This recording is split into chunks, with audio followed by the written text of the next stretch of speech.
Kumbaga parang sa ganitong larangan ng industriya, sinasabi ko palagi yan, lagi ko yan sinasabi, mapa fun day, birthday, any events o kahit sa live, sinasabi ko yan sa kanila na napaka-importante nila para sa akin kasi unang-una, wala yung Migs Molino sa kinatatayuan niya o dito sa industriya na to kung wala yung mga tao na yan na nagmamahal sa iyo.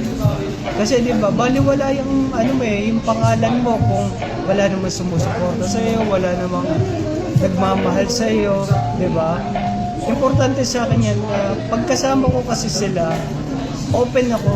Yung parang makulit ka, makulit din ako, tahimik ka, tatahimik ako. Mahirap naman kasi yung tipong magsasalita ka na lang na magsasalita, pero ayaw pala ng tao na kausap, di ba? Kung ano yung pinakita nila sa'yo, doble yung papakita ko. Especially sa mga events natin, sa mga yung mga ginagawa natin, makulit ako kasi komportable na ako sa lahat. Iba yung komportable ko sa community ko, sa event ko, kesa sa ibang mga event na inaano ko. Sabi ko nga, di ba ang behave ko? Yung press con last time, di ba ang behave ko? Hindi makabasag pinggan. Kasi hindi ko pa kapa kung yung mga tao na yun, kaugali ko ba, o yung mga press, kaugali ko ba, maintindihan ba nila ako? Kasi hindi natin masasabi kung ano yung nasa isip ng tao. Kaya, dinidepende ko yung sarili ko, yung ugali ko, na pakikisama sa sitwasyon. Pag nakampante na sila sa akin, lalabas na yung pagiging so, ako makulit sa makulit, pero syempre, depende din talaga. Mahirap yung tahimik yung tao, magaganon ka, di ba? Mamaya ma-misinterpret ka. So yun, sabi ko, napaka-importante nila sa buhay ko.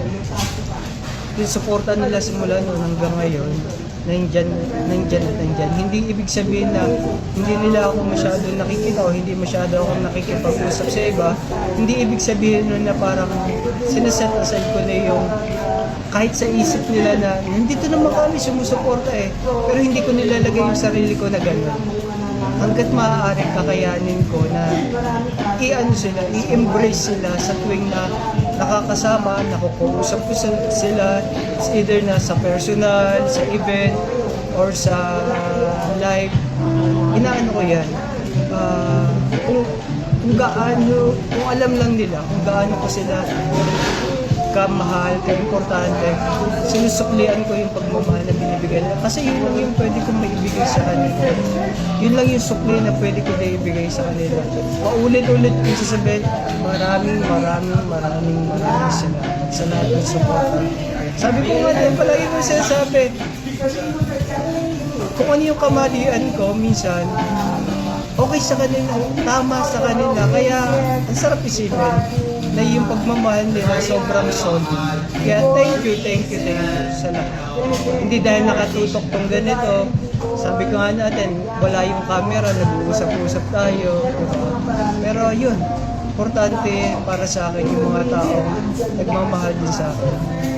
Kaya thank you so much sa lahat ng mga supporters, Kabuso, Mamigs, Migs Molino na patuloy nila nagmamahal at sumusuporta mula noon hanggang ngayon. Nandiyan pa rin kayo sa akin, sa atin community.